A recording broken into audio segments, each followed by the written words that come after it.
In front of me is the starter motor of a truck. Due to poor insulation performance, it's broken. If this were in our country, it would definitely be sold to a scrapyard. But in Pakistan, with a cost of just about 600,000 Vietnamese dongs, it can be repaired as good as new. How do they do that? The answer lies in a mechanical workshop in Peshawar. The first worker places the rotor into a furnace, burning off the dirty oil and solder on the surface. Once the solder melts and drips, the worker simply taps it lightly and the converter easily falls off. Next, they need to remove the copper bars inside the rotor. But first, it needs to be heated for thermal processing. After heating, the worker rinses the rotor with clean water to cool it quickly. Once the rotor is cool, the worker begins to disassemble the copper bars inside.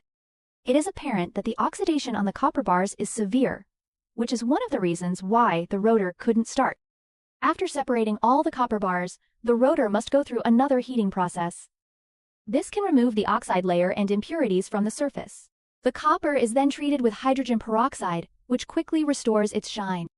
During disassembly, the copper bars were deformed, so to ensure they can be smoothly inserted back into the rotor's grooves, the worker needs to adjust and repair the copper bars. Meanwhile, another worker is responsible for producing the insulation linings. This is a delicate task because the insulation must be perfect, as it's key to the motor's operation.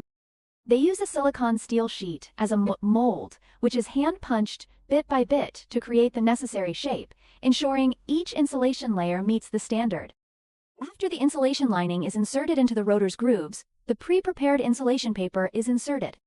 This step is a critical part of the process, as the quality of the insulation directly affects the craftsmanship level. To ensure the correct size, the master craftsman uses scissors to cut off any excess. Once the insulation paper is fully inserted, the copper bars can be repaired. Because the surface of the copper bars will develop an oxidized layer, a grinding machine is used to grind and clean it, ensuring a clean contact surface and good electrical performance. After grinding, the bars can be reinstalled. To prevent the copper bars from being damaged during use, the craftsman adjusts the spacing between the bars and places insulation paper between the two layers of copper bars. Then, the copper bars are pressed into the grooves, ensuring each bar is stable, securing the motor's long-term stability.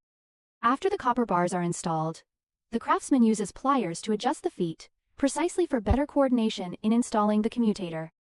The commutator is the main component of the motor, and the craftsman uses a small hammer to tap it lightly, ensuring it's installed in the correct position.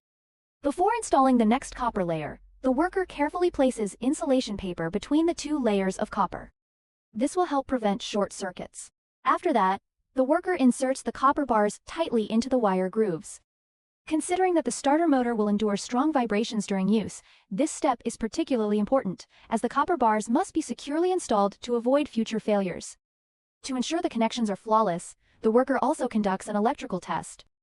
After confirming that everything is fine, the worker uses a grinding machine to flatten the feet due to uneven lengths. After grinding, the copper bars are soldered to the commutator using a soldering machine, ensuring the solder points are strong and reliable. Once soldered, the motor is brought to a lathe for further processing. In the next processing step, the worker precisely machines the surface of the commutator to make it smooth and flat. This is an essential step to ensure the motor operates normally. Another critical step in the process is to enhance the motor's durability and safety further.